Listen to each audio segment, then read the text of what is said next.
There you go. Salute. Good afternoon. It's 3:01 and we're here for a 3 o'clock special meeting of the Board of Commissioners. We have a couple things on the agenda today. First thing, we have HR Director and Specialist, I'm sorry. Thank you. Here with us to chat through some handbook revisions and amendments, and then our second item is a discussion on the Community Justice Center project and next steps. So first we'll go into our discussion on the handbook, and Allie, take it away. All right. I believe that there is a summary in the packet of changes. Yep. I have them pulled up here for my own reference, but I'm happy to have, there we go.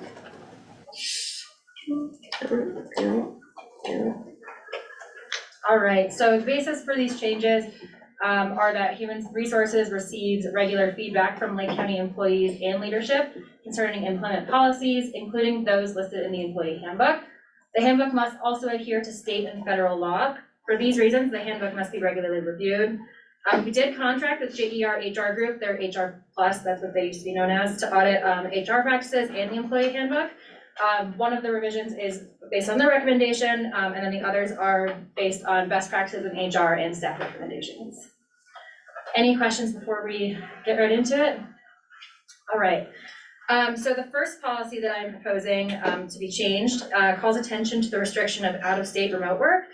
Out-of-state remote work is a super heavy lift for HR. It involves contacting additional workers' compensation people, out-of-state taxes, and really we're a local organization. I think it's best that our employees reflect that. Even living outside of Lake County can be tough, but I think within the state of Colorado could be a fair restriction. Any questions or thoughts on that one? I would also add that to having multiple states involved also makes you subject to those employment laws in all of those states as well, which vary drastically depending on where they are. Does that apply to like if you're just out of town? No. There's usually a 30 or 60 day like minimum requirement for residency in those states. That makes sense to me. All right. Okay. Yep. Thanks, Allie. The next one does not have to do with any legal risk. It's more of something that is an inexpensive employment benefit we can provide that prevents burnout. I would like to change our 8.5-hour workday with a 30-minute unpaid break to an 8-hour workday with a 30-minute paid meal break. I think that would be, especially as benefits are going up and we can't provide as much pay as we would sometimes like to, I think this would just show that we value our employees and we like them enough to say you can eat lunch on our dime. But that's totally up for consideration. I welcome all opinions. It's, as Ellie's alluding to, that's not anything related to this type of situation. It's up to your discretion, as long as you provide them with at least a 30-minute break, whether it's paid or not. Okay. I'm fine with it. All right. So the next one is one that I would like to discuss with Chris kind of openly here. The revision proposed allows elected officials and department directors to require employees to take leave, brought to attention to allow for excessive vacation balances to be reduced, but mostly to prioritize employee wellness and prevent costly mistakes due to burnout. As we know, a lot of folks have a hard time taking vacation. It could be a benefit for us to be able to say they can take vacation at any time for any reason, but Chris's comment here was that the general language could cause some legal concerns and inconsistent application of the policy. Since the county already has a provision for the maximum amount of leave that can be accrued, is this really needed? And that's, yeah, that was my concern, because you don't have a situation where they can accrue just ad infinitum. You know, there are caps on the amount of leave that can be accrued. My other concern about it was, unless you're going to revise this to where any determination that an employee is going to be required to take leave be reviewed by Human Resources to ensure that there's consistency in the application. I can see situations where just anecdotally, perhaps, a department director is not happy with somebody's performance and they decide to send them home and want to debit their vacation and stuff, and these folks might already have planned vacations and all of a sudden they can't take it, which might have the inverse, effect that it's intended to address for this. So I just, my question was whether this was in fact needed based on the current policy. But again, anything having to do with leave like this, that's completely, because there isn't, the law doesn't mandate that the county provide any type of paid leave unless it falls under, FEMLA or something like that. But this, any type of vacation, that type of thing is 100% within y'all's discretion to decide how you're gonna handle it. So there's nothing legally wrong with doing this, I just have concerns of potential pitfalls in implementing it. Yeah, I just wonder if there's another place to kind of encourage that more heavily than requiring somebody to. Like possibly more like coaching about when, like how to recognize burnout and stuff among department directors. And I would be happy to even table this until we were create maybe a policy around like forced leave before actually adopting it. I think it's a good point that inconsistent application can happen. So I'm in favor of just tabling this for later, but keeping it on the forefront of our mind, because I think it's important. Sometimes employees will just work, and then. We've talked about it for a long time, yeah. I appreciate the intent there. Sure. Okay, yeah, are you okay with tabling that, or what are your? I mean, just one other thing to consider is whether, I don't know, something seems weird about like forcing someone to take vacation, Sure. I approve of taking vacation, but I'm also wondering if someone could opt to get paid out so that we don't just keep accruing that liability, it just helps us smooth out the liability. If someone like really doesn't want to take vacation, like, again, it just seems like a bit bizarre to force someone not to do that. Something to consider is allowing people to like take vacation or just get that off our liability books on a more ongoing basis. Yeah, the current policy essentially says, once an employee reaches the maximum balance, they must take accrued vacation leave prior to any additional vacation leave hours accruing. So you've already got your cap, so it's not like you're gonna accrue more liability than you would otherwise be exposed to with them doing that. And so, maybe we could wordsmith this a little bit and include it in the introductory paragraphs about leave overall. About how it's encouraged or, I'm good with that. and that maybe, we have it to where department directors may recommend that leave be taken or something like that. Or lower the cap, but allow it to be paid out to some extent. Like if you're hitting some halfway to the cap, or I didn't think about this before, open my mouth. But like lower the total cap to limit our liability, but allow people to get paid out on an interim basis before they leave the organization. Well, and if it's Or hit the vacation or something, the law requires you to pay that out. The only thing you're not required to pay out is the sick leave. And so whatever they accrue, that's why it is a liability. It's an accrued liability because you do have to pay it if they leave the journey's employment. We've also talked about if they choose not to take the vacation but want to get paid out to limit the liability. Like, does that look like a fraction of Vacation. That's what I was the Yeah. salary? 75% Like, are you paid out at a percentage? Right. And that would de-incentivize employees to do that option, because we want them to take that leave. Yes. So I like having the option, but still having employees, like, you're losing 25% of your leave technically if you buy it out, but if you really wanna do it, you can. Yeah, let's table that to talk through that a little bit. Alright. But Sarah, that's what I was trying to say. Okay, so next we have, paid holiday leave. Revision proposed which allows regular part-time employees to take paid holiday leave. Brought to attention to allow for employees which rely upon income from regularly scheduled part-time work to receive uninterrupted income. If they're scheduled for a day that we just happen to be closed and we say, sorry, you don't get paid this day, I think it tracks, we budget for it anyway, we budget for them to work X amount of hours per week. There's almost no harm to it, it's just another kind of inexpensive benefit we could offer. We're not saving money by not doing it. Okay. I'm not sure I understand why part-time people would be scheduled to work on a holiday. Like if they're regularly scheduled to work on Mondays and then we have Labor Day. So if like we don't They wanna, wouldn't get paid for it. But if they're counting on, like if they work Monday, Wednesday, and Friday, and we're closed, then they just are losing a day of pay, Right. which could. Because I was thinking more of it was like a flex, not super consistent schedule, but. And it would have to be like regularly scheduled folks, so it does not include seasonal, like goal employees or things like folks who know coming in that we're closed on those days. So I'm thinking like we have Loretta Barella in the senior center, she works a pretty consistent schedule, something like that. Or some library part-time. Yeah, Who are maybe, or, yeah, either have other commitments or different work. Yeah, you would, right, You can't, like, we couldn't Can't flex the flex it, day, yeah. cause. Yeah. yeah, that makes sense. Okay. all good with Yeah, that I'm one? not, yeah. Think so. Right. Yeah, do you have do you have a sense of how many employees we're talking about here? I don't, I have a part-time employee count, but as far as like regular part-time staff, no, I don't. We can table this and I could get that information to you and come back to it, I'd just be curious to make sure it's not like 50 people. sure. And some of this, Before we- some of these will have to be wordsmithed to work into the handbook the way it is and then adopted. Yeah. There's Right. revisions to the handbook anyway, so. Yeah, I think I'd be more comfortable if I just knew roughly how many people The we're fiscal talking about impact of here. it. Yeah, or,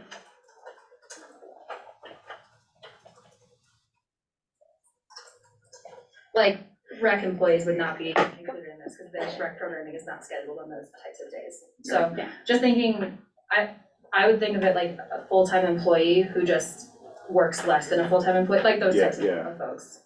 Okay. And that's the intent behind it, so we can wordsmith it to make sure that that's the application. Okay.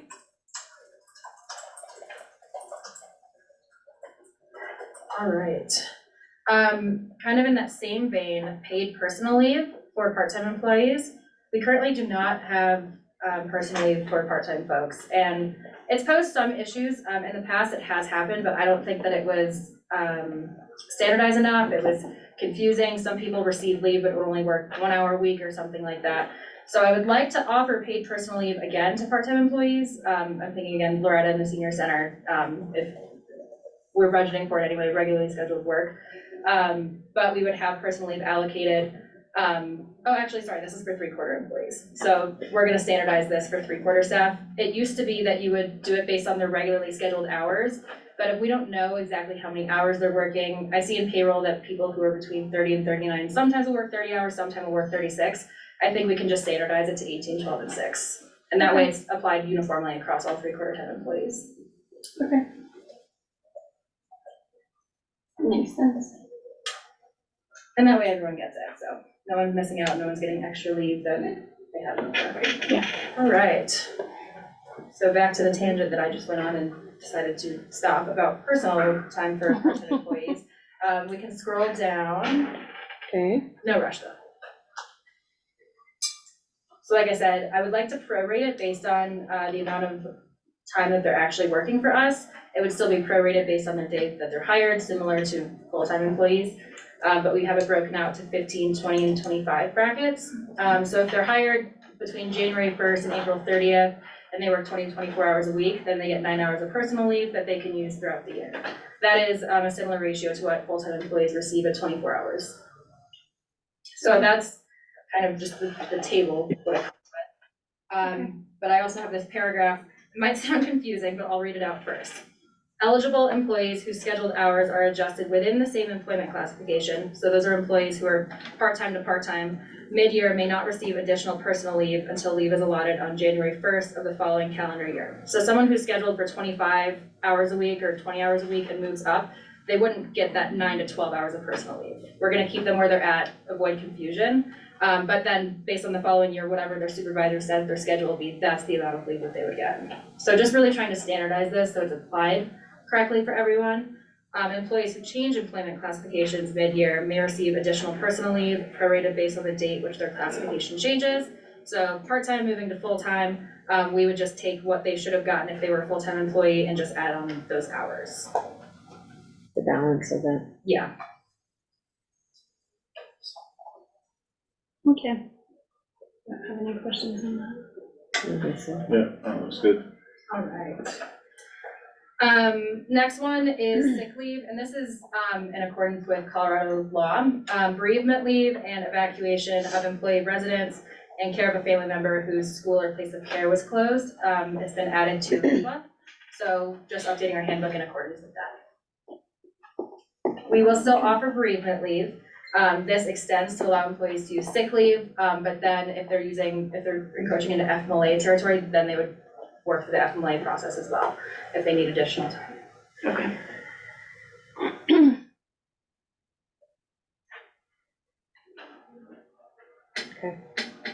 All right, the next one we have bereavement leave with pay. This was an employee suggestion to include or loss of a pregnancy in bereavement leave. I think that shows inclusivity and compassion on Lake County's part.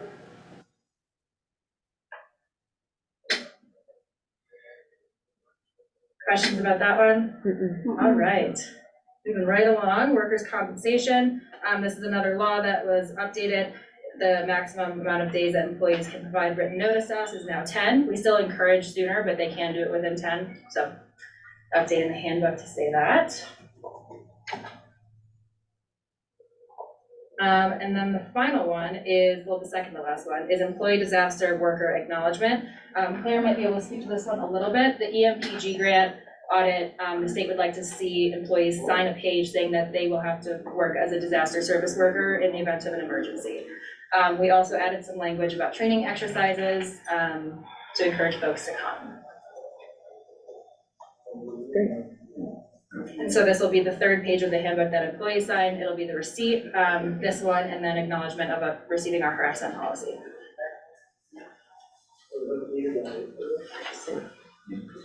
Nice. All right, and then the last one. We have the comps order number 37 in our handbook, but the JERHR group audit said the county does not have to adhere to that, so that we should take it out. So, Sure. it's a simple Well, I say two new things, it's not required. Right. It's just probably good practice. Yeah, and we could, I have no feelings about this really either way. I figured we paid them for the audit, I can listen to the recommendations, but if it's something that we feel we should keep in, I'm absolutely in favor. No, I think that's fine.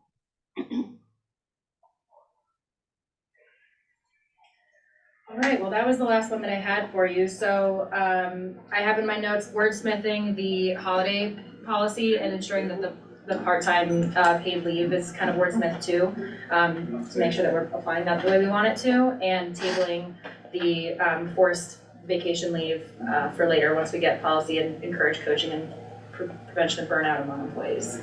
Okay. Great, Thank you all. thank you, Yeah. Ally.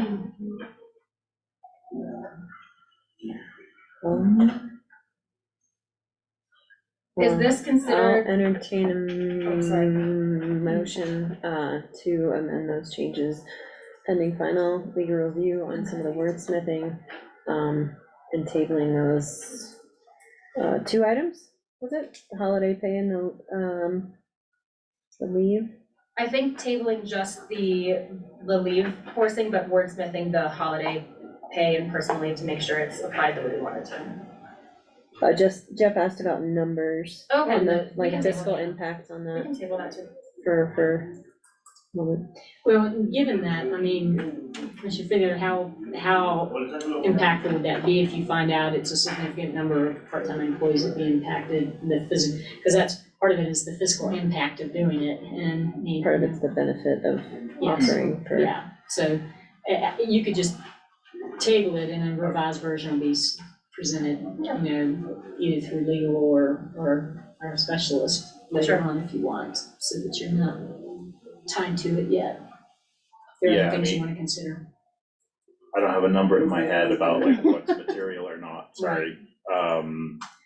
I do think it would make sense to try to get this done before January 1st, so Yeah. I always like to hit Yeah. that January 1st rollout, if anything new, and also to bring it up to compliance with those couple of Mhm. changes in the law. Yeah. Okay. I mean, I think I could make a very quick decision after seeing that number. But we'd like to see that before January 1st, like to Absolutely. be able to implement So before maybe- January 1st. Here, maybe we can get it on the first December Regular meeting? for review. Yeah. Okay, Bring it back up. that would work. If Tuesday would be too soon. Is that too soon? My last day's tomorrow, I Yeah. know. I know, I guess I should look over, say yes. but I can probably get the numbers soon. I'll just come back, this is easy. We have a citizen Thought who you were wants to leaving. present handbook changes.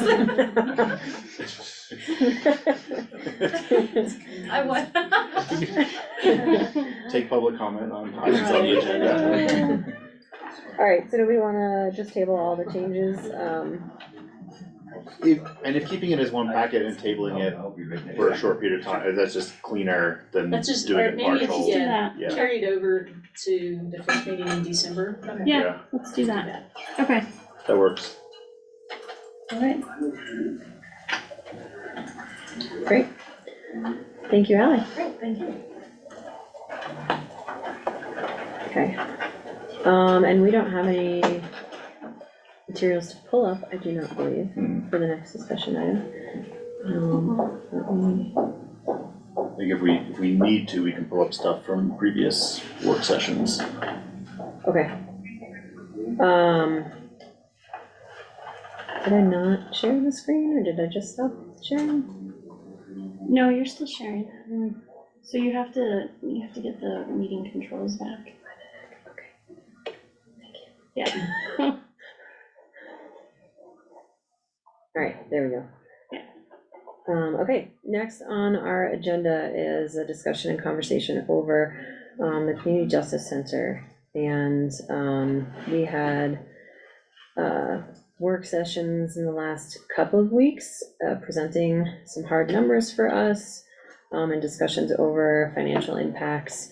And we have a kind of a soft deadline of the end of this month for responding to and trying to be responsive to the underfunded courts application that we have tentatively submitted or submitted, Well, conditionally submitted. yeah, And then on November 10th, kind of other deadline for maintaining some of the Pricing? price estimates, cost estimates on the project.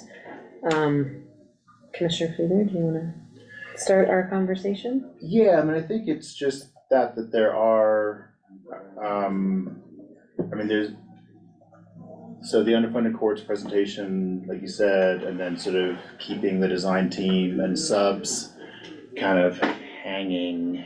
I think we can blow those deadlines with some consequences. But I think the clearer direction that we can give, like me and staff about presenting to underfunded courts, you know, to the design team, also informing like other grants we might be trying to get in the queue for, like our lobby strategy for trying to find additional money. I just think the clearer direction we can give to staff and other stakeholders about where we think we're headed, I think there's just like a lot of knock-on decisions that we don't wanna waste time going down a pathway we really don't think we're going down. Or if we're not going down pathway A, like the more direction we can give on what other pathway we're going, again, like the clearer direction we can give to staff about where to go. So I think that's it, so maybe I can dive into some of those things. I mean, underfunded courts, they're asked, you know, they are preparing their packet to go to their board. We already withdrew an award once. I think if we say we're still applying and pull out, you know, the world will go on. But it will be sort of embarrassing, and I think especially, I mean, you know, we'll need to prepare the presentation and like clear our schedules to go and clear other people's schedules to go and have that board take time reviewing something we then withdraw. I think it will be, I don't know, that, again, the world will not end. But I think it becomes sort of unprofessional and maybe burning some bridges if we don't go clear direction, especially if we do kind of know that. I think there's also, for like our budgeting, like as we've gone into, like there's a huge impact with the financing cost, and then, you know, committing to that operational a significant operational increase, you know, if we just know we're not going down that route, I think it helps it informs other budget discussions or other projects that we would need to budget for, begin planning for. So again, I just think that the faster we can rule out some things, the better. You mentioned the sub pricing again.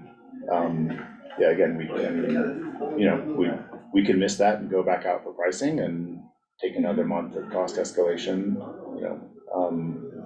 At some point, FCI, our general contractor, will damage their relationship with subs if we keep them hanging on too late. And, you know, because everyone's, you know, lining up their 24 construction season project.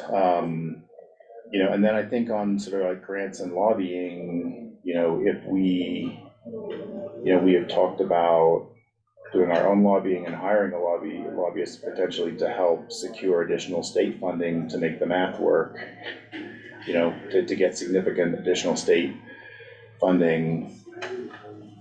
I just think we want to really try to avoid the embarrassment of like lobbying for funding for a project that we don't think we're going to do anyway. Like if, I mean, and I'll say just a couple more things. I mean, I think, you know, if given the total cost of this, even if with additional, you know, significant grant funding and additional state support, if we actually are beginning to think that given the huge cost of this, there are other pathways, you know, in terms of meeting our detention needs, you know, community access to justice, courts, you know, our own office space, you know, I feel like we might be open to some of those pathways in a way that we weren't 3 years ago. As we've learned, you know, as the sheriff's office has made improvements on what transferring detainees looks like and what it costs. As we've gotten the holding cells up and running, you know, again, and as we've learned that there are other counties that aren't being, you know, we thought there was some state hammer on this requirement, especially for detention. That doesn't seem to be something that's being enforced.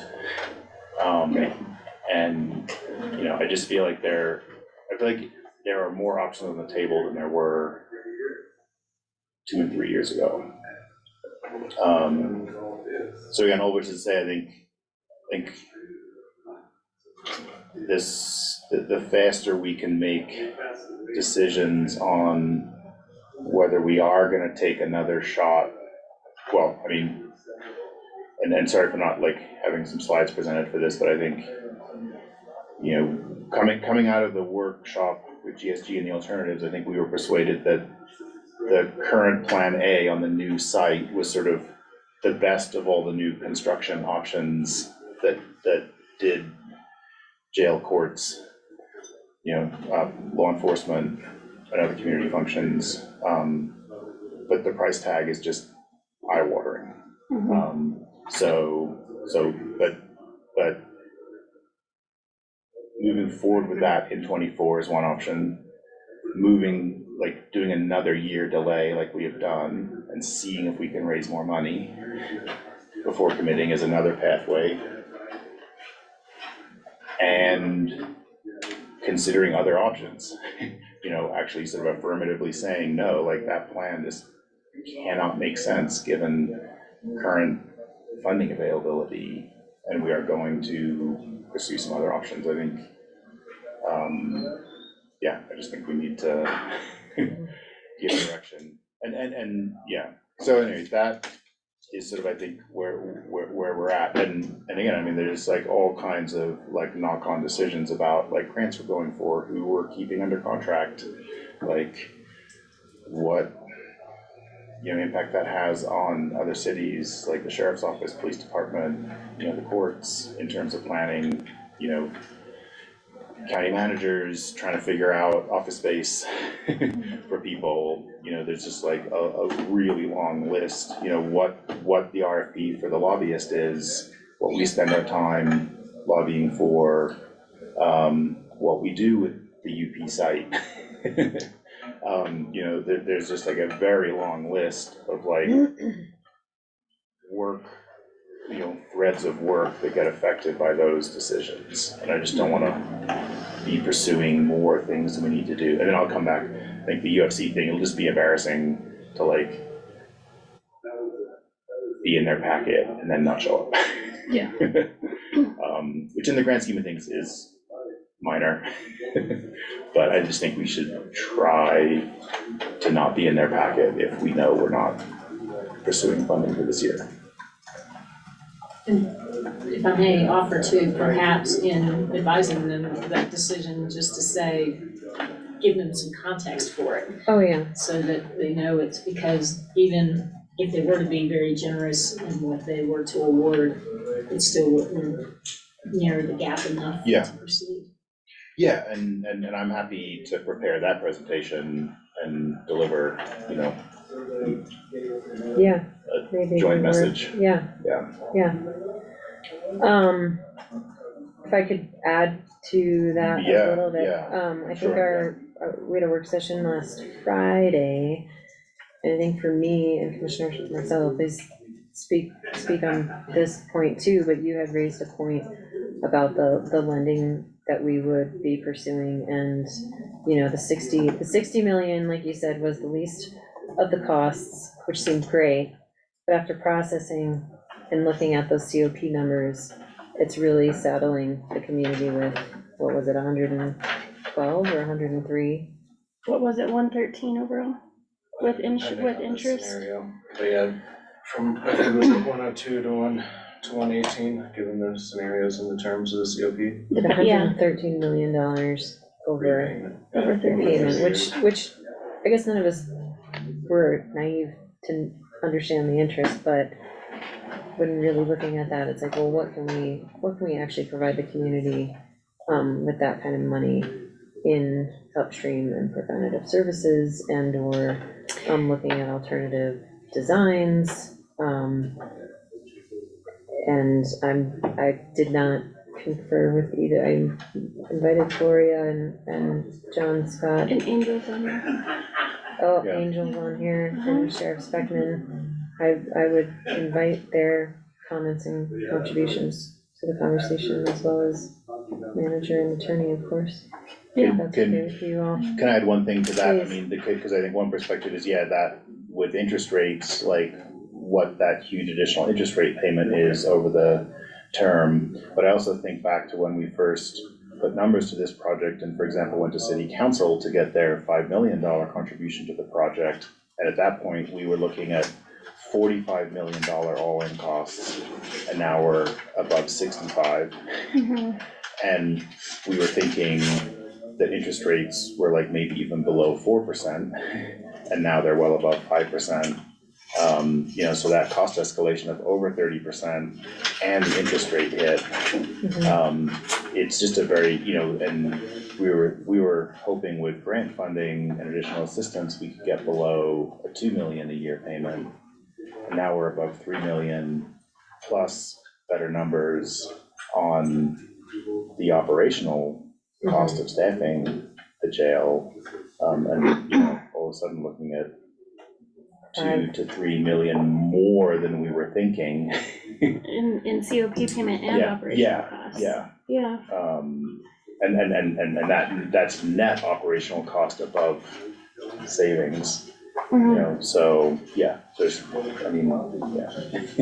Yeah, and then too, part of our conversation, which we have more to learn and explore on the USDA loan, but to do that, I think we have to go to a vote of the people, and so we missed that window, unfortunately, At for least for this a year. year, yeah. And that loan is, or that interest rate, what is usually half of a Is that- COP yeah. payment? Yeah, much lower. I don't have numbers on what they are, but it'll be lower than the COP numbers that we received. Okay. but I don't have definitive interest rates for you, Okay. for the USDA. Do you mind if I open it Yeah. up to comments and questions? No, that's fine, that's fine. Would either of you like to I think I jump in, I think I Judge can Scott? echo Judge Dunkelman, the Chief Judge's ongoing comments is our courthouse is entirely inadequate on every level. We have 2 courts here, we have 1 courtroom. We have the judges playing musical chairs. If there's instances where we have a district court trial that goes more than 5 days, which is entirely common in district court trials, we're essentially gonna reset an ever-growing county court. Our dockets in the last month or 2 have been as many as 80 cases on the docket in a single day. We have no jury assembly, so for jury trials where the litigants are addressing pretrial issues, we have no place to put a jury. There's entirely inadequate security. Members of the community, defendants, victims, everybody walks by my chambers to get to the court clerk's window with no additional security. It's the only court, I've been practicing 28 years, it's the only courthouse I've ever been in where there's not secure area to keep the public out from where the judicial functions are being performed. The heat doesn't work in the wintertime, the air conditioning doesn't work in the summertime. The list goes on. It just, there's nothing about this courthouse that is adequate for the performance of our duties. The district attorney has to leave the courtroom and go down to their office in the basement to sign on to their internet so they can actually get internet in our courtroom. What we consider to be our backup courtroom, being that little hearing room up there, sometimes the internet works, sometimes it doesn't. As far as moving prisoners, you're moving them through public spaces to get them into the courtroom. Again, one of the very few courthouses I've ever been in my 28 years where there's not a sally port to introduce in custody persons to get them to a secure location where they're not crossing paths with the general public. I'm aware of at least a couple instances in the last couple of years where people have attempted to escape and have got a running start on security. There is no sally port for inmates to come into this building when they're being transferred from another location. Hidden costs for taxpayers. I did court-appointed work for years and years and years, and if I have to travel to Chaffin County or Teller County or some other location to be with a client, you're all paying for it. And that's not cheap, and it adds up, and that's a cost you don't see. I could go on. I learned of this meeting by accident about 2 o'clock today, and I hadn't prepared a list, but there's nothing. I mean, I share a restroom with the general public, and I'm the judge. There's nothing about this courthouse in terms of safety, functionality, meeting the needs of a growing community, meeting the needs of a growing docket. Last couple of years, our numbers were way down because we didn't have law enforcement. I think there was one point, by the time Sheriff Reyes resigned, that there was 3 patrol deputies working at the sheriff's office. That means if they're working 7 days a week and they each work an 8-hour shift, that there's 1 patrol deputy on the street at any given time, and that's not even considering the paperwork they gotta do and everything else. And so now that we're staffed, we actually have the people coming to the courthouse, and there's no place to put them. There's no meaningful way to have 2 courtrooms functioning at the same time. We have a county court here, we have a district court here, and it's just entirely, wholly inadequate. It's not safe. Not safe for anybody. And, again, I wasn't really prepared to speak. I think you've heard from Judge Dunkelman, Chief Judge Dunkelman, a number of times, expressing his concerns. I'm sure I've left out half of them. But a technology standpoint, everything else, I mean, the systems here don't work. The HVAC doesn't work. Nothing's really works consistently. And so those are my comments. It's not gonna get cheaper. Well, we know, yeah, I mean, we kind of talked, we know that, but can we, with other counties that are getting into the same boat as we are, is there, and pursuing legislative changes to have bigger, more state support for courts and state functions, is there a possibility we could get a greater percentage of the project covered and supported? And I'm not privy to the No, the funding Yeah. numbers. but I think, yeah, that's what, as Commissioner Fiedler's talking about, lobbying for legislation and, But part of it too, as far as I'm concerned, I mean, this discussion started 3-4 years ago. And it just keeps getting, kicked down the road, and the prices just keep going up. And they're not gonna get any cheaper, cost of labor is going up, cost of materials are going up, interest rates are clearly going up. It's something that at some point in time, somebody's gotta pull the trigger. I just wanna recognize that this actually started like in 1999, Yeah, like not yeah. 3 years ago. Yeah. Like it's been trying to be addressed for a very long time. And I can confidently say that this board has done more work than any other prior board to bring this project to fruition. So it is not for a lack of trying. yeah, Absolutely not for a lack of trying. We have done every piece of due diligence that we can possibly do to figure out a solution and bring this building to fruition and bring a solution to the community justice system in Lake County. But with that being said, the bottom line is it is an unfunded mandate from the state.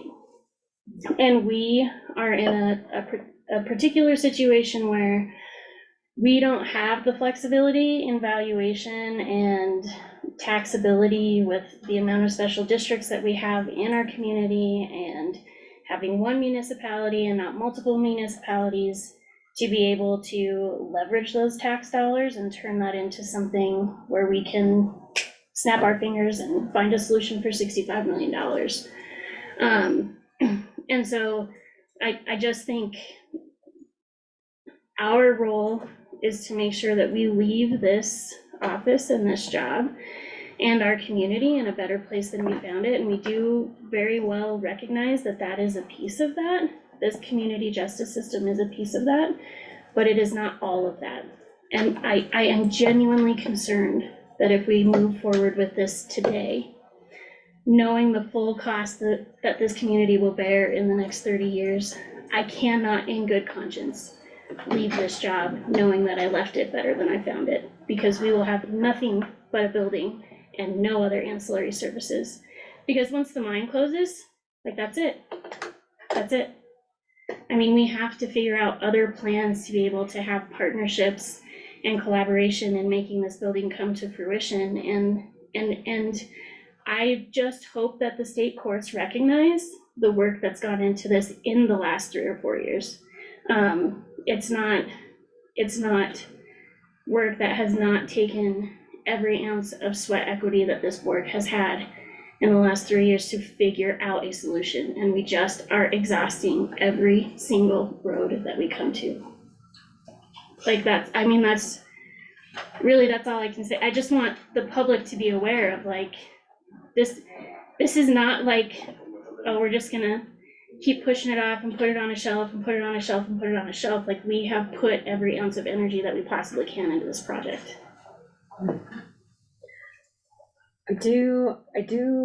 I don't think we have the answers for some of the questions that might come up today, and maybe we can revisit that next Thursday morning on our continuing this conversation, but I remember talking about building the jail as the requirement and adding to that footprint. Did we ever talk about building the courts first and adding The jail the later. jail pieces later? And do we have figures for that conversation? The issue is with the construction documents that we have as designed, is you'll notice that the courts are lower than where the detention facility is, so that requires building the retaining wall and then on the slope of that site. So the amount of earthwork to do that, to build the courtrooms and their ancillary chambers and everything that they've asked for, it's not a cost savings on the site and currently as designed. We've spent a considerable sum of money meeting the state's mandates, design design of this facility for the detentions and the courts and the specific, everything specific from the state, that has been asked from us, to redesign the building will be another substantial, investment. So it would be back to the drawing board, because we can't just remove that retaining wall.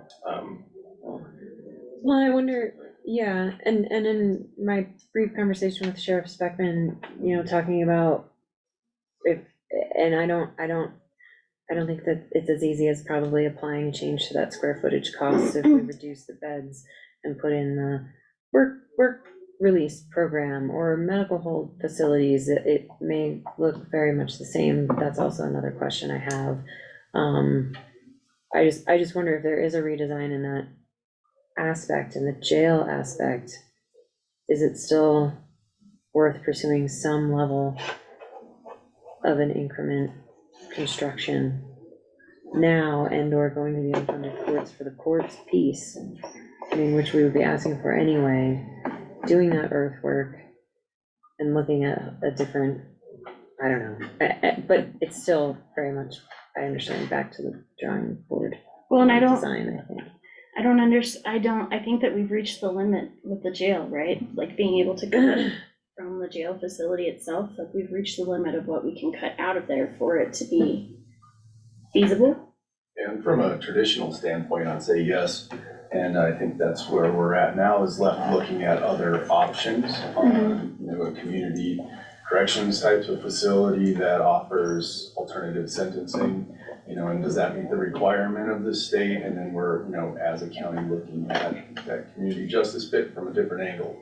And I imagine, yes, it might be back to the drawing board, but there would be a significant cost reduction on having that type of facility over a traditional jail, where my understanding of it, the 65 million, majority of that is for the structure of the jail itself. And so if we look at it from a different angle, then, you know, just, and from an affordability standpoint, if we decide what maybe we can cash flow, then have that as our target to mark. But from our standpoint, to line up with what Judge Scott said, is that the need is there. So clearly the need is there. You know, we had a situation just the other day with a juvenile that was on a couch, and we just don't have the facility set up to handle what our community needs are. So something's needed, of course, and so I ask that you guys don't give up on the project, even though we're hitting some hard walls. I don't think we've explored every option. I also don't think it'll take a year to reevaluate. I know it's a nice buffer. I think we can address maybe some of these other possibilities with an accelerated pace to avoid too much of a cost rise in supplies and work. But I'm willing to put some effort into looking at what that would look like and how the sheriff's office would manage it, or with the intentions of, you know, trying to check all the boxes possible. We need a jail facility. We need just a new facility for all county courts. The cost reduction has to be substantial for our community that I'm a part of to be able to afford. That's extremely important to me on a personal level too, because I don't want to strap the county with a bill that just eliminates all other possibilities. Long-term wise, I want to get involved in programs that prevent criminal activity. Preventing crime is my number one goal, and you know, that does take a cost and effort and programs and whatnot. So trying to find an answer that hits a solution on all angles. I think with that said, though, that's going to leave us with a need for transportation. You know, and there's some cost considerations that I didn't think about until I was just hearing Scott's comment about the additional costs that I haven't incorporated into what our transportation needs are. Yeah. But at the end of the day, it is us looking at all those, putting numbers together. I'm happy to present whatever that I can, that I know, to come up with a solution that works best for us. But I'd like to see the other option of what an alternative justice, alternative sentencing type of facility would look, and how to house those that are sentenced in a different manner, with still the need to have some transportation. In the design, and since I haven't been as actively involved in that process this last year, so I know at one point in time there was discussion about phasing to allow for expansion as needed with the detention facilities. I don't know if that's still a possibility to where you'd be able to build the porch part, the retaining wall, in part of the detention facility with the option to be able to expand on the back of that later on, and that would substantially reduce the cost. No, phasing the detention center doesn't work because the way they've done it with the pods in there, so you could do it, but all of the earthwork, the HVAC, the mechanical, everything else that goes into it, it's not a worthwhile cost savings to build 2 pods instead of 4 pods. But from this footprint standpoint, if we're able to get a cost estimation on what the footprint doesn't change, we have what we have, but now we don't have all the requirements of a traditional style jail, what does that cost reduction look like? And maybe that's a little easier to grab a number off like that instead of a complete ground up start. Yeah. Sure. I mean, we have that, but again, the construction documents have to change, which is fine, but we went through those thought exercises last year, maybe. I think the issue, I mean, to add like some additional angle on that is, I mean, if you keep the footprint the same, and which does the least disruption to the current construction documents and, imposes the least sort of redesign cost and like, all the things, I mean, so the jail's about 1/3 of the building. Half of that is the actual cells, Half of that third, half of that third. okay, So then if you only cut a half of that third. sixth, Yes, okay. you could lower the cost of the building a 1/12. Yeah. Which I mean, it's not nothing, and that's just sort of like a rough estimate, and and I think it's even less than that if you shift the same square footage to just a slightly less cost per square foot, but just sort of like ballparking, it's like, I mean, that is unfortunately the problem of having designed an integrated building, which was, sort of half the point. Yeah, But then when you try to disentangle all that connectivity internally, it's really hard to make that happen. And sorry, and then also that point is like doing a little bit less in the jail. I mean, you could save a few million, but out of 67 million, it's like 5.4. yeah, and that's probably at best, and that, and then there will be some redesign on that, and there may be more, I mean, but I mean, it was really instructive to me to look at the floor plan of the detention center, and like, you have the intake cells and the medical hold and the juvenile hold and the medical exam room and the visitation rooms and the interview room and the janitor closet and, the exercise room, and like none of that goes away. Right. If you're doing a non-transport oriented facility or something, something that has 24/7 detention, not like work release, you just need, All those. You can't make that less. Because again, my recollection is like we have one of all of those things. So you can't go, and they all have like code, you can't make them smaller or less and be a full detention facility. Yeah, there's like a specific amount of Yeah. square footage per Yeah. person or. Yeah, or like, I mean, it gets really detailed, it's like, you have to have this kind of door and that kind of like remote screen and, the wiring has to be done this way, I mean. That was part of the redesign that we had done for the work release stuff, so everything, the way the building's designed, from the Sally Court to the juvenile hall to the medical to all of that, to the public access and all of that had to be changed for the work release. Which again, and the thing is that the it's unlike this building, and it was built with all those things in mind, or designed with that in mind. So it'd be back to the drawing board. And then at the time with the previous sheriff, he's not interested in a work release program. So we have to just think it.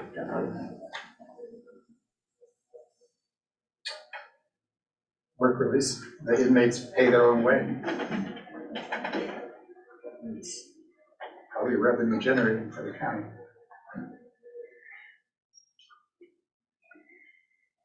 Could be. Well, I was just gonna say from like the, community justice, project and grant that we have, I think, just our commitment is,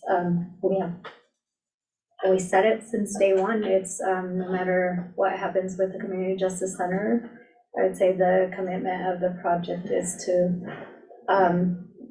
be looking at, definitely the prevention, as well as the intervention, so no matter where people are getting detained, I would say from that project perspective, the mission will be the same, as to support people to be successful no matter where they're at.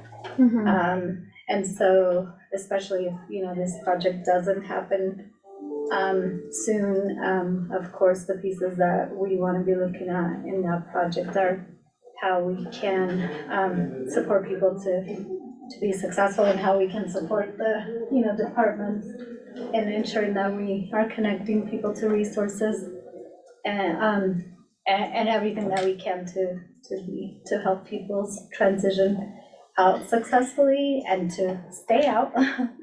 And just one piece that we have just currently identified, and so I'm glad that that I hear that being mentioned here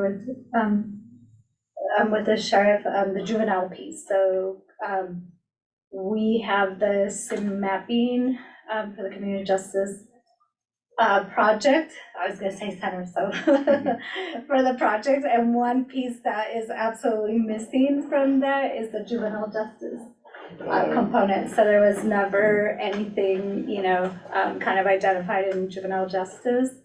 I was participating last week in the Youth Detention Continuum Conference which just took place in Vail, and there was a lot of discussion around the juvenile beds right now are at cap, so 216 juvenile beds. So even if we have juveniles right now, at least, within like last week or whatever, even if we have a juvenile that would need to go to detention, there isn't a bed right now in the state of Colorado. Yeah. And so we do have, juveniles that I would say, are definitely have challenging behaviors and at-risk behaviors. And that is definitely a population that we really want to focus on in terms of preventative, and definitely partner again with, our departments, law enforcement departments and school, to identify those pieces of prevention and transition out successfully, and what we can do when they have those absolute risky behaviors that they, might be too much to like go home, but they're also, again, like there wouldn't be a bed for them right now, or they wouldn't like meet the threshold to be detained in detention. So from the Community Justice Project, I would say there's a lot of work to, in identifying pieces that were not included in the SIM mapping. It's kind of the gist, I would say, from my perspective. Yeah. And so one piece that I think we can, I'm hoping to gather all of us around the juvenile justice piece for sure, so that we have, some of those, hopefully, I wouldn't say solutions, but just kind of plans for, again, what we do when we have some of those juveniles that get detained or that can't go home, and do some work on that. And then, again, as well, people that are getting detained and how we can successfully set them up in the community. So again, to me, like the focus for that project, remains the same, whether it's in this building or in a different building.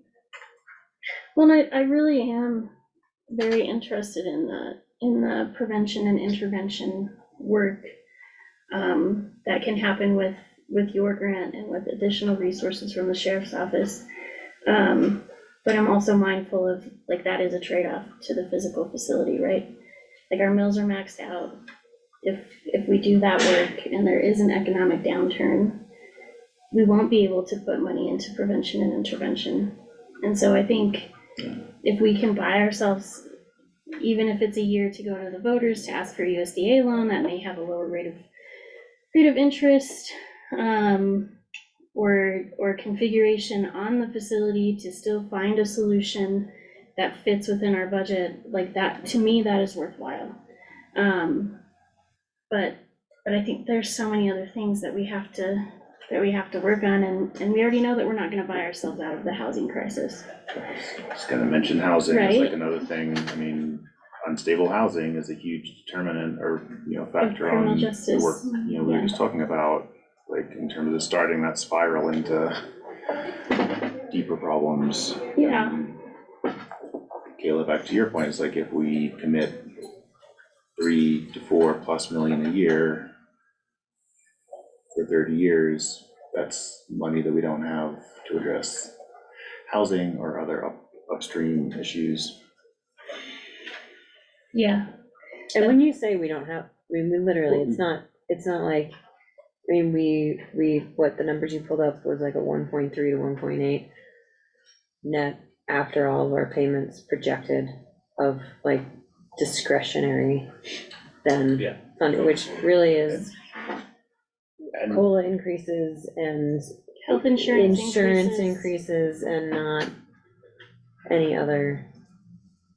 And I think that, I mean, that 24, draft budget and the long-range projections included the 60% increase in residential tax increase without any programs to mitigate that, Mhm. which sort of just by mathematical definition is gonna be a big chunk of that additional revenue. Yeah, any kind of like rebate programming Yeah, or reduction rental in mill assistance or levy anything, or, continuing unmet needs to make sure that families have resources to actually stay here without being taxed out because of the valuation increase.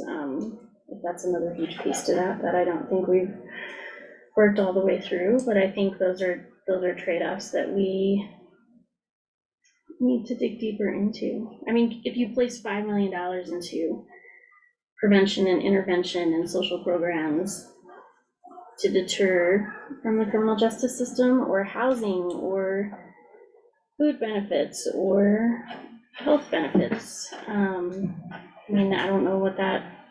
I'd like to just throw in there too, that when you keep talking about the criminal justice system, our courthouse doesn't just serve criminal cases. No, I mean, right. there's dozens of different types of cases that go through this courthouse Right. that are the needs of the community as well. I mean, if Right. somebody can't try to recover if they've been wronged by a contractor, that comes through the courts. And I have a dozen of those cases on my docket Mhm. at any given time. I mean, it's not just criminal cases we're talking about. And I know that sometimes puts a sour taste in people's mouths when they're saying, why do we want to spend all this money on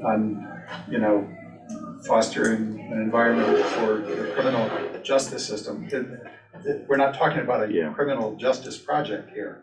Mhm. It's a community justice project, and there's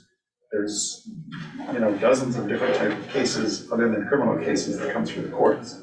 Probate, divorce, you can go on and on and on, and they're all needs of the community. And if we have programs to help assist people evade the criminal justice system, that'll work for 8%, a small percent, honestly. But there's always gonna be a need, and as the population grows, the need's gonna grow.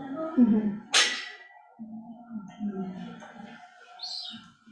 So if we could bemoan various aspects of this for a long time, I guess I wanted to come back to what I opened with, and I don't want to rush decisions at all, but Right. if we think to give Tim and me and other staff sort of the best direction to communicate to all the stakeholders we mentioned, underfunded courts, like grants, et cetera. I mean, I see sort of like three somewhat separate decisions. There's pursuing Plan A, by which I mean the whole new build, Yeah. you know, the whatever, Yeah. 67 in 24 for the 24 construction season is one yes, no decision. Yeah. Continuing to keep that Plan A in our minds and trying to raise more money or state support or whatever it is, but essentially that same plan, but delaying another year as we have, or more. I mean, that's sort of a second decision, or no, that is now off the table. And then I think the third is, then what? Then, you know, directing, I mean, ourselves and staff to begin thinking about all the options we began to think about of reducing, phasing, unbundling, you know, taking really structurally different approaches. So again, I think like Plan A in 24, Plan A in 25 or later, exploring, you know, significantly different Plan Bs. And we can communicate as best we can to underfunded courts and others without a vote, but I don't know if we're ready to take a vote, at least on that Plan A and 24 decision. Or if we want to, I mean. Yeah, I don't know. I was just going to offer to kind of think again out loud on like, the fact is we need the money. We need a lot more funding from the state, and we're really fearful that if we pull the trigger now, we will make ourselves ineligible based on current criteria, eligibility criteria. And I don't know if we can change that. With underfunded courts, you mean? Well, I Or mean, with even any- with, but the underfunded courts max is, how much are we asking for, or could you ask for? I mean, the problem is they don't know, but they're constrained by the funding that they have gotten from the state. And it's so- also lapsing. And it is under sunset review, so Oh. there is no, I actually don't know for, I mean, it depends somewhat how much they give out this year. So I think, I mean, we got an award for 2 million last year, so I think something in the 2 to 3 million range is highly realistic for this grant cycle. It is possible to apply again during construction, but you're not gonna get that much again, even if they had it. So I think, How do we you know, change that? well, so Our lobbying strategy in partnership with judicial, but another consideration for that is, should you move forward with this, I mean, Catherine and Claire can hustle all they want for dispatch and OEM and other kinds of grant funding to help with that, but the moment you sign those COP papers, no one will give you a grant for debt. Yeah. Yeah. And the state will not come in and help you with debt. Right. yeah, They'll help you go through bankruptcy court, but they will not come and help with that. So- Can I just yeah. point out, I asked about what, like, how much underfunded courts, like, total, how much they even have to give out, and it's only like $5 million. Total. Total. Ask for it. Yeah, for the whole state, yeah. And so I mean, we can Yeah. ask for 3 million, I'm not saying they wouldn't give it to us, but that's giving us more than half of the whole state's thing. Well, And, you know, with like, part of the reason I think they have 5 million is because we didn't take the 2 million last year. So Yeah. it's, I don't so think that it's, fell back my into point the- being, I don't think it's like a hugely well-funded program to begin with. Yeah. which they were nice about, they understood, Mhm. but that was, I mean, you don't like to award a huge amount of your total giving and then have it not actually Go towards anything. go towards anything. So, you know, again, they understood and were nice, but that was not good for them. But I guess, sorry, what's going on is like, I think, but we have already, you know, even with those financing numbers that we had seen, that includes getting 15 million plus in grants. Mhm. So that Yeah, because we're includes not assumptions about financing. underfunded courts. Yeah, Maybe 5 million from DOLA, the 3.5 from the feds that we have, the 5 million city contribution. Yeah. You know, so we're already assuming all those known big bucket items coming through. Mhm. So to make a huge difference, I mean, like, we have to change, like a massive new allocation to underfunded courts, a complete restructuring of that program to operate more like BEST. So we would be banking on that, like passing the state legislature and being available to disperse to us. And very few state programs happen that fast. Like, we've seen how fast housing programs have gone. Some of the energy ones have taken 2 years to get money, out the door. I think some magical new bucket is, I mean.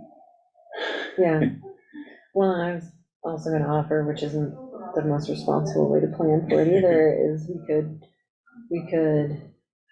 not, I mean, well, I don't know if it's possible, like, what needs to be expended in the 2024 if we pull the trigger today, and we could not sign a COP, try to make it through those expenses for the year, get to a vote of the people on a USDA and a lower interest rate loan next November, unless we were to call for a special election, maybe, I don't know.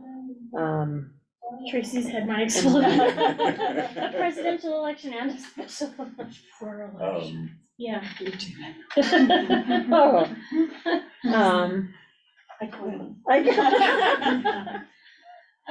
Well, but I think too, I mean, a few ways to skin the cat, but not any way that's really. and when this has gone to a vote before, it has not been It's not successful. passed, that's the concern. And so my concern would be, then if you go to the voters to ask for debt service, if that doesn't happen, then what? Yeah. Right? Yeah. Like, I think we have to collect some data on that before we start down that road as well. And part of it too, with what's on the ballot this cycle in schools and stuff like that too, the tax burden and such and the. Well, then there's Prop HH, and then in 24, there's plans for Initiative 50. Yeah. So those might, I don't know the appetite for all of the things happening with property taxes right now. I mean, that's not to say that you couldn't go to the ballot and ask for dedicated sales tax, which would be different, but That's what was that would asked for take in some time. 2016 though, that crashed and burned miserably. Just, was it a 1 cent sales tax? Half a I cent, think it was a. half a cent sales tax and still crashed and burned. Well, yeah, and I do have hope and think that we're in a much different place and have done our diligence with a lot more information to offer for proposing on the sales tax. But again, you're relying, I mean, we initiate $60 million project based on a lot of assumptions, that's. Yeah. And we'd almost have to double our sales tax rate to fully cover that. To fully cover it, Yeah, or I mean, a 4% yeah. this Yeah. year is looking like 3.3 Yeah, that million, sounds about 3.8? Yeah, Yeah, so it would be, And, well, I guess we're projecting 5 million, Yeah, is that's, 22 actuals is 3.8, this year's been a little bit better, that's only county share? that's only the county share. Okay. Budgeted that conservatively, but that's more. we have to increase it 50% or something, the third, which is a lot.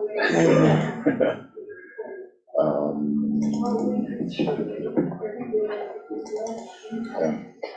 Well, I mean, again, I don't want to force a vote for SBME to take it. I think, in just thinking about like near term forcing them in underfunded courts. I mean, if we don't have an affirmative decision for 24, they may just disinvite us to apply.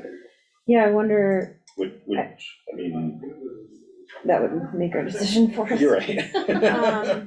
I wonder if we could go to them with a request, but not, like, with this kind of laid out plan, potentially through next year, because we don't know if the the opportunity will be there in the future. Are we the most shovel-ready project? compared to so many others? Do we have any idea of other applications that might be coming in? Yeah, there's a long list of applications for this year, of varying amounts, but I mean, that's the struggle, right, across my listserv with counties that have much smaller general funds than us, like Castillo County, they're going through this. And unfortunately, some communities are going to vote for sales taxes, for other ways, debt services, things like that. I mean, it's all across the state. El Paso, 275 million, Adams County, 300 million, 65.7 million here, 150 million in Pekin County.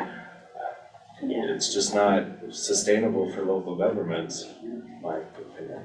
But it's a burden on big and small communities alike. Some things gotta break, and shouldn't be Lake County government. Shouldn't be the seat under your butt.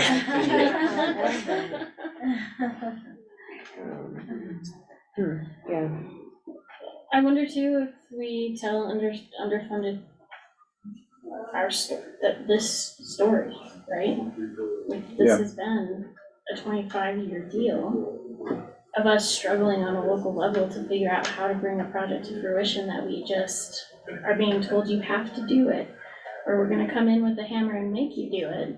And there is not a solution-oriented approach from the state on, like, hey, you're providing a service, like, this is a required service and we understand the constraints, so let us help, right? Like, there's not. Yeah. Well, and I definitely think, I think, whether underfunded courts wants to give us time on their agenda to hear that, I mean, is sort of their choice, and I think we could definitely tell that story. I think telling that story and like the path we've been on for the last 2 years or 25 years, and, the burden it is on our tax base, et cetera, I think we can, and should absolutely join up with all the counties Tim mentioned in a combined lobbying strategy, and that is, that's a CCI Tier 2 priority led by El Paso. Yeah. And I think, there's some hooks, like underfunded courts is under sunset review, there's some reasons why, that can get some traction. And I think, working constructively with the courts, we're all in this together, right? Yeah. Like,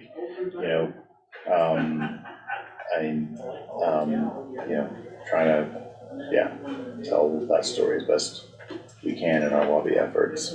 Yeah.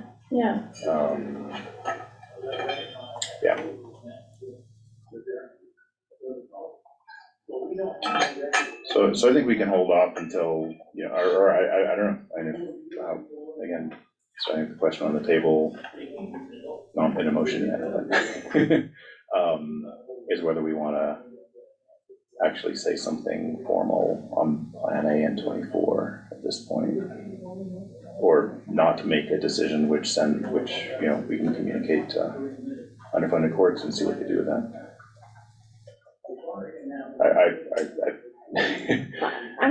I'm pretty interested in presenting to underfunded courts if they'd still have us with our information and our story and courts and the judges, and that would be, if they would be open for that.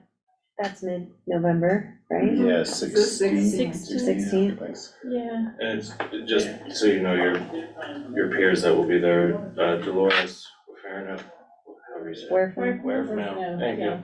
Los Angeles, Bend, Crowley, Otero, Alamosa, Canillo, Castillo, Monroe, Rio Grande, and Saguache, Fremont, Kiowa, Lincoln, Mesa, and Lake. Near the last. They put us last The in case agenda. people out. Yeah, Oh. but that, I And mean, they also those want are, you there in person as opposed to those are Virtual. presenting virtually. but all of these counties, and you can imagine what Castillo's county's general fund is. Oh. It's nowhere near ours, but they're facing this as well. Yeah, So- Well, maybe it's on the that- first step on in that the grant, on the, larger that campaign. list. Yeah. They have like, people they consider, counties that they consider more eligible, Mhm. and we are not one of those. So Yeah, we we're not moved even down like, in eligibility, Yeah, we're less Same with court eligible security, than, right? Like our court security grant, we asked for more money, they reduced us by more than half and said we're no longer Was that because of us giving back that money last year? No, no, our it's- AMI is it's- bumping us yeah. out yeah, of, It's our statistics. yeah. we're too rich. Yeah, we have. Even to, though, to Judge On paper. Scott's point, we have the most efficient security of courts that he's seeing, we're losing funding because of other Either statistics that- because other people are worse off, or just because the statistics have skewed, given that, you know. Yeah. Area median income, et cetera.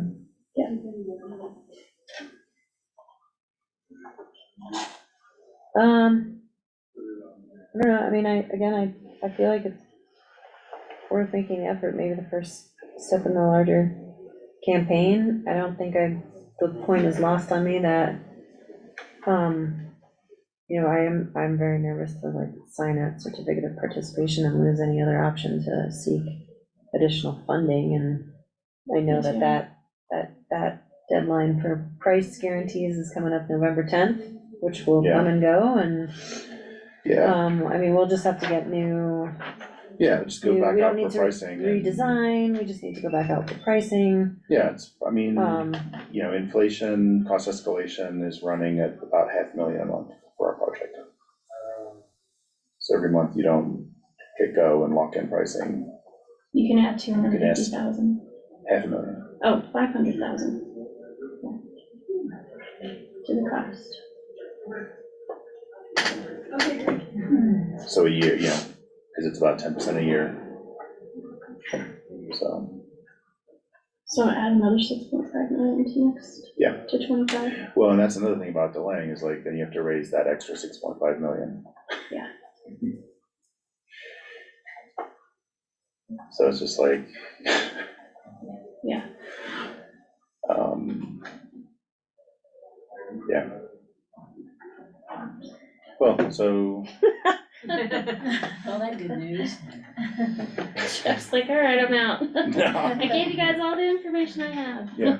No, I mean, yeah, and I think, you know, that is all the information we have. I mean, I'll say, I mean, just personally, I think, I mean, obviously, all of us, like, we're, I mean, fully on board with just like telling our story, like, something is structurally broken here. Like that, and you just see that list of counties, like, we can't all be building these large facilities. It just, the math just does not add up for our budgets. Well, and the value of the value of the money that we're able to collect is so drastically different from other communities, right? Yeah. And like, you can see that in particular in things like school finance formulas, where like the value of 1 mil in Pitkin County is like $1.8 million.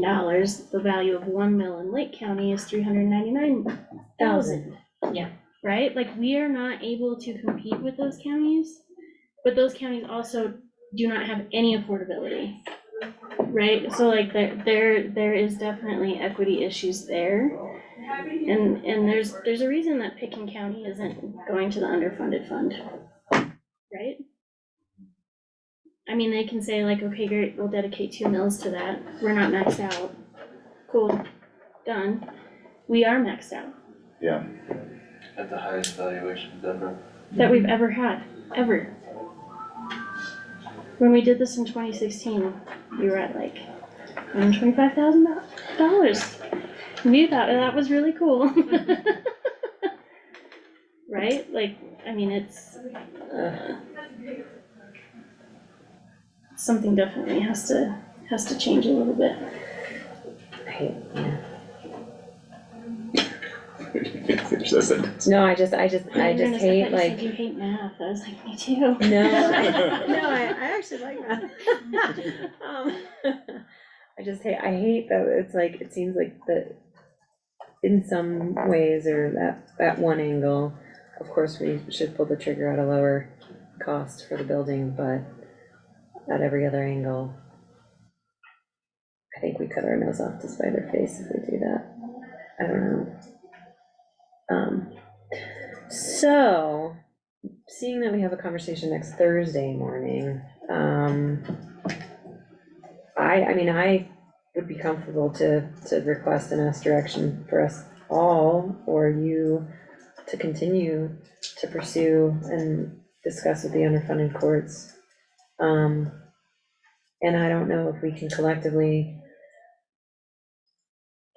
reach out. I mean, how much, you said you've been reaching out on your listserv, Tim. How much have we talked to all those counties, and maybe there's another collective approach in all of our presentations too, To take that list and let's all hire a lobbyist to go, because it's the state that just doesn't get it. It will be Lake County that leads this effort, because what I've observed from the other communities is, you know, going to a vote, or figuring out the debt financing and all of that. That's where they are. The statute says so, but statute can change. To benefit people. These statutes were created in the 1800s. Yeah. Things have changed. But I think it's good, like, looking at that list, like you said, Tim, it's like big counties, small counties, like mountain counties, rural counties, like, you know. There's a lot of diversity there. There's some pretty good diversity there. You know, like I said, it's on CCI's tier 2 list. We'll have CCI staff support in like convening counties to discuss this. Yeah, I think there's some structure there. So I don't think Lake needs to lead this. I think we can, you know, be a big help, and think we have a, you know, compelling story. And I think it's okay if we read it. Oh, yeah, no, but I mean, you know. Especially if we can get the judges involved in, you know, in terms of helping to convey the story of the facilities and stuff like that too. That's part of it too, is that it's not just coming from the county, it's coming from the judicial branch as well, the desperate situation, especially in regards to security and safety and stuff. Yeah, and again, there's lots of other stakeholders here too, like, you know, detention, sheriff's offices, I mean, yeah. And maybe the sheriffs, I don't know if the sheriff's association and these other communities, the sheriffs in these communities are encountering a lot of the same challenges you have with the facilities. Yeah. And, you know, we get everybody together. Yeah.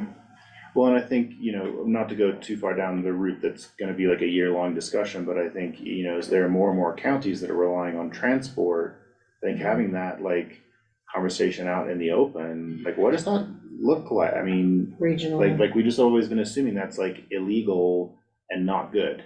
But can we make that work?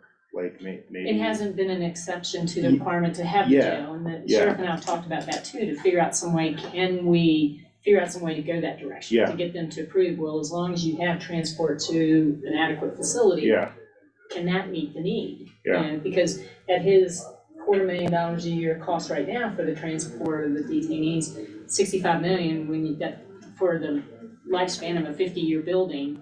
Yeah. I'm not good at math either, but. and again, to keep going down, the you know, like, I mean. I'm not, I always have to call staff. Eagle County has mothballed detention cells that are Right. on a bus route to Yeah. downtown, our downtown, like, Yes. that's not completely terrible. Yeah, there's a whole wing, right, Yeah, of the jail that's So, not used? Is that for like- staff, do we know why that is, Sheriff? I know that it's, a lot of these surrounding counties do have a lot of available space. They were overbuilt for whatever reason, or however we're sitting now, the sentencing process. But there's multi-jurisdictional options that is read through statute that we can explore. But in our area, everybody already has an established jail, so, you know, working with them to build something, you know, I think is a potential down the road that, you know, that the state may go that type of direction and remove the county's responsibility from a county jail. Since there's so, you know, there's a lot of counties with a lot of available space, just not being utilized.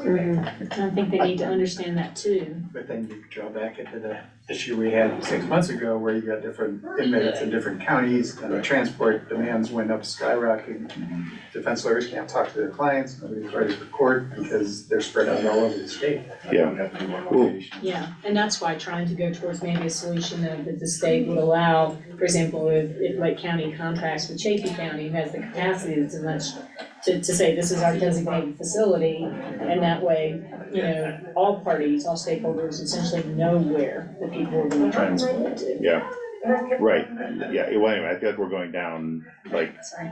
the beginnings of a year-long discussion. So the underfunded courts presentation team will communicate that we have not made a decision and request. Colleen, I'll follow up with you in the morning. And me and Catherine will. Yeah, they're, Ooh. I mean, they're. Sounds- Or, No, yes or no, yes or- or no, and I told them like, well, no this afternoon. or is there a better way to phrase that? Well, it was, I mean, I think it sounds like, at least for the purpose of, I mean, it sounds like we are very nervous about pulling a trigger on a COP payment, but, well, are you saying the underfunded court specifically? I mean, They will ask for presentations on our financing plan and ability to pay. So I don't think we can dodge the question of where I think you were going with that. They've specifically requested that Alan Mallows be there. okay.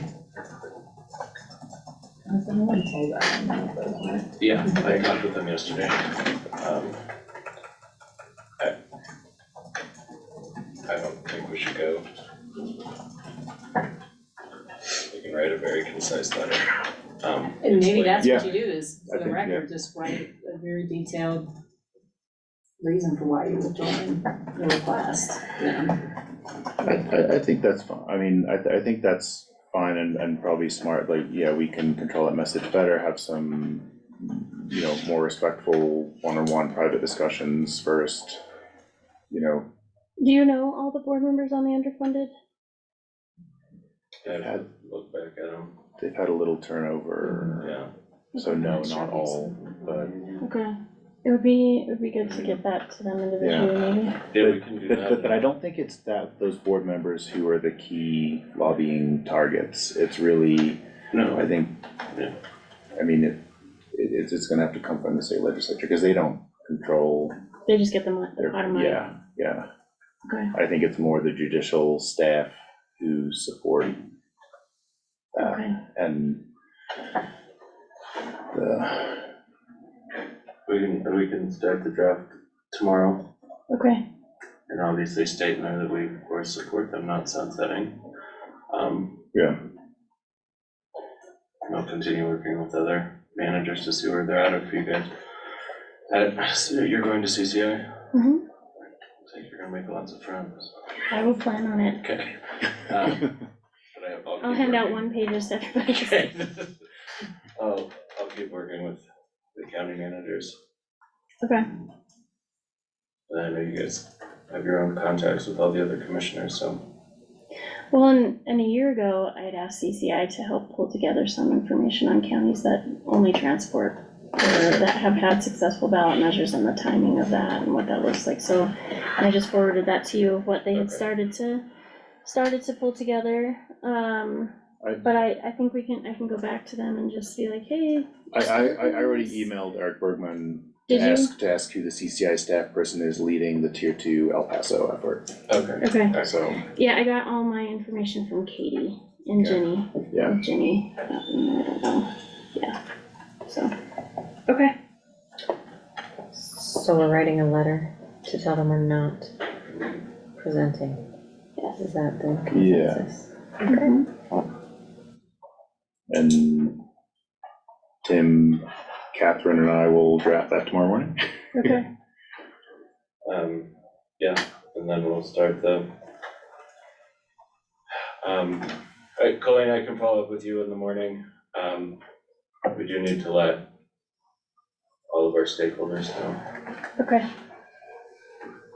The pricing that was presented, the 65.7 million expires on November 10th. So we need to let FCI know where we're at, we need to let the chief judge know where we're at. But that we can do on the 9th. Yes, I mean, we can have that broader- conversations yes, before, so people aren't super blindsided, but. But I don't want, people to be blindsided or read into the decision why we're not presenting it underfunded. okay. Yeah. Alright. So that's our plan. Okay. And I would love it if everybody could come back for that conversation next Thursday morning. On the 9th, Yeah, okay. and we can, Gloria and Angel, you guys can plan on being back too. Okay. On the 9th. What time is it? 9 AM. 9 a.m. That should. And this is the only thing on that agenda, so maybe we can all send questions and ideas. I mean, I don't know if that's something where anybody comes up with something where we wanna pick Alan's brain on financing or ask other folks to be there, or if we just kinda wanna, I can provide all of the information that I have. I think Tim and I in our one-on-one today started a list of sort of like what the threads of work are, Mhm. notification or work, so we can try to get that in a better yeah, structure. So we can at least sort of, great, okay, and agree on the paths we're following and like who's leading each one. okay. Would you like put that together and send it to Yeah, us all and yeah, Judge Scott and Gloria and I'm not Sharon? gonna be here Thursday because I have a courtroom full of people starting at 8 o'clock. Okay. Probably 6 o'clock. Or who should we send If it? you send it to Judge Dunkerman Okay, yeah. I can invite Mike and too. Mike. Mike Bishara. Yeah. And Elizabeth, 'cause she's been on our, so we'll send it to all of them. That would be I great. know. E- Alright, Got it. Stakeholders can decide who from Who the to meeting send, they Yeah, want. that's what I was Yeah. gonna say, let them choose. That'll work. Okay. um, You ready to adjourn? yes, sure, it's 4:37, we'll adjourn, thank you.